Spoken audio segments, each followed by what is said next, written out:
নমস্কাৰ, মই ভাস্বতী। আশা কৰিছোঁ আপোনালোক সকলোৱে ভালে আছে, কুশলে আছে। আপোনালোকে দেখিবলৈ পাইছে এক সুন্দৰ পৰিৱেশত বৰ্তমান আছোঁ। এটা নিৰ্জন দুপৰীয়া এখন পথাৰৰ ওচৰত মই আছোঁ। পথাৰৰ পথাৰৰ পৰা ৰিব ৰিব বতাহ বলি আছে আৰু এনেকুৱা এক মৃদুময় পৰিৱেশত খুব সঁচাকৈ ভাল লাগে। মনৰ ভাৱ ব্যক্ত কৰিবলৈ যথেষ্ট ভাল লাগে। আজি কম বুলি আগবাঢ়িছোঁ এনেকুৱা কিছুমান কথা নহয়, জাষ্ট এটা কথা ক'ম বুলি ভাবিছোঁ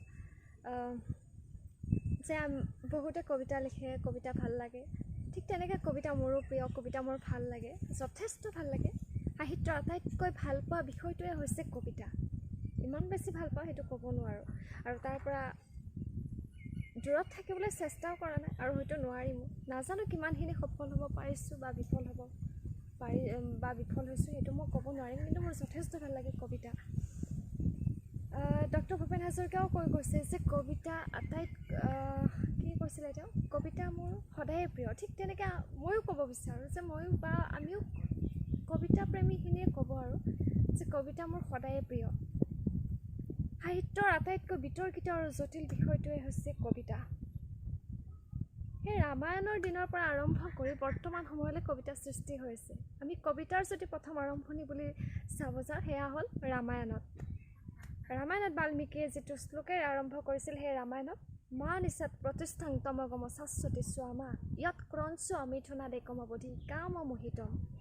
এই সুন্দৰ শ্লোকৰ পৰা আৰম্ভ হৈছিল কবিতাৰ, আৰু কবিতাৰ সেই আদি শব্দ হ'ল মা, আৰু গতিকে সেই আদি শব্দৰ পৰা আৰম্ভ কৰি বা কবিতাৰ সেই শ্লোকৰ পৰা আৰম্ভ কৰি বৰ্তমান সময়লৈ বিভিন্ন প্ৰব্ৰজন ঘটি বৰ্তমান সময়লৈ, আজিৰ এই সময়লৈ কবিতাই বিভিন্ন ঠাইত বিভিন্ন সময়ত বিভিন্ন ধৰণে পোহৰলৈ আহিছে, প্ৰকাশ পাবলৈ সক্ষম হৈছে। ঠিক তেনেকৈ সাম্প্ৰতিক সময় যদিও বহুত কঠিন সময়, তাৰ মাজতে কিছু লেখক লেখিকা আছে, তাৰ মাজত ভাল লাগে, যথেষ্টখিনি ভাল লাগে। আৰু আমাক আদৰি নল'লেও আমি আদৰি লওঁ বহুতকে। আমাক কোনে আদৰি লয় সেইটো ডাঙৰ কথা নহয়। লিখি আছোঁ, প্ৰবন্ধ পাতি লিখোঁ, যদিও কবিতাৰ ক্ষেত্ৰতো লিখা হয় এটা দুটা, মেগাজিনত ওলাই বা ডাঙৰ পেপাৰততো ডাঙৰ কথা নহয়, মেগাজিনতো ওলাই থাকে মাজে সময়ে, সেইটো মই কোৱা নাই। কিন্তু এই ছ'চিয়েল মিডিয়াত অলপ কমকৈ থাকিছিলোঁ বা থাকোঁ, এতিয়াও থাকোঁ। কিন্তু ভাল লাগে যথেষ্টখিনি যে পাঠকে, তাতকৈ বেছি ভাল লাগে যেতিয়া পাঠকে আদৰি লয়। আৰু পাঠকে আদৰি ল'ব তেতিয়াহে যদি এটা কবিতা সাৰ্থক হয়। ঠিক তেনেকৈ আমি কিছুমান কবিতাৰ সংজ্ঞা, আমাৰ কবিতা বিশ্লেষণকাৰীসকলেই হওক বা বিভিন্ন পণ্ডিত সমালোচকেই হওক, কবিতাৰ বিভিন্ন সংজ্ঞা আগবঢ়াই থৈ গৈছে। সেই সংজ্ঞাবোৰৰ ভিতৰত এটা মোৰ আটাইতকৈ প্ৰিয় সংজ্ঞা হৈছে যাৰ বিষয়ে সুধিলে একো ক'ব নোৱাৰি, অথচ নুসুধিলে বহুত কিবা কিবি ক'ব পাৰি, সেয়াই কবিতা। একেবাৰে সম্পূৰ্ণ যিটো কবিতা বুলি কোৱাৰ লগে লগে আমাৰ মনত প্ৰথমে উদয় হয়, যিটো ভাৱ উদয় হয়, ঠিক তেনেকুৱা এটা সংজ্ঞা সেইজন কোনো এজন পণ্ডিত সমালোচকে দি থৈ গৈছে। আৰু সেই সংজ্ঞাটোৱে ইমান বেছি আকৃষ্ট কৰে যে কবিতাৰ প্ৰতিটো শব্দত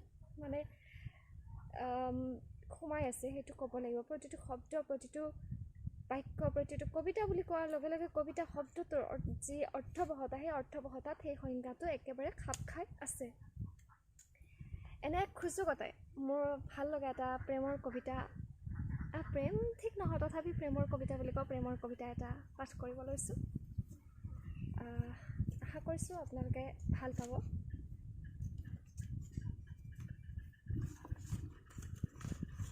কবিতাটো হ'ল, এবাৰ ভাল পাই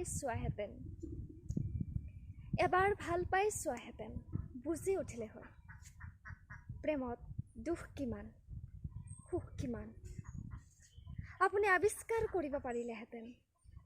প্ৰেয়সীক সন্মুখত পালে বুকু কিয় কঁপে, ওচৰ কিয় চাপে, নিলাজ কিয় হয়, অথচ কিছুপৰ আগেয়ে আপুনি পুহি ৰাখিছিল লাজবোৰ চকুত, নাকত, ওঠত। এবাৰ ভাল পাই চোৱাহেঁতেন আপুনি সহজে অনুমান কৰিব পাৰিলে হয়, ক্ষমা কৰিব, আপুনি সহজে অনুভৱ কৰিলে হয় ঘনে ঘনে কেনেকৈ আহত হয় প্ৰেমত। আপুনিও নিঃসন্দেহে দাঙি চাব পাৰিলেহেঁতেন ব্যৰ্থ প্ৰেমিকে বুকুত অনবৰতে কঢ়িয়াই ফুৰা শিলৰ পাহাৰখনৰ ওজন। অন্তত হৃদয়ত নিৰ্মাণ কৰিব পাৰিলে হয় বৰফৰ স্তম্ভ, এবাৰ ভাল পাই চোৱাহেঁতেন। ভাল লাগিল যথেষ্ট, খুব সময়খিনি সুন্দৰ বা পৰিৱেশটো সুন্দৰ আৰু মনোভাৱো মই সুন্দৰ বুলিয়ে ভাবোঁ। ভাল লাগিছে, আশা কৰিছোঁ আপোনালোকেও আদৰি ল'ব। যথেষ্ট ভাল লাগিছে, মোৰ যথেষ্ট ভাল লাগে আৰু নাজানো আৰু কি দিব পাৰোঁ কি দিব নোৱাৰোঁ পাঠকক, তথাপি মোৰ ভাল লাগে, কিবা এটা যথেষ্টখিনি ভাল লাগে।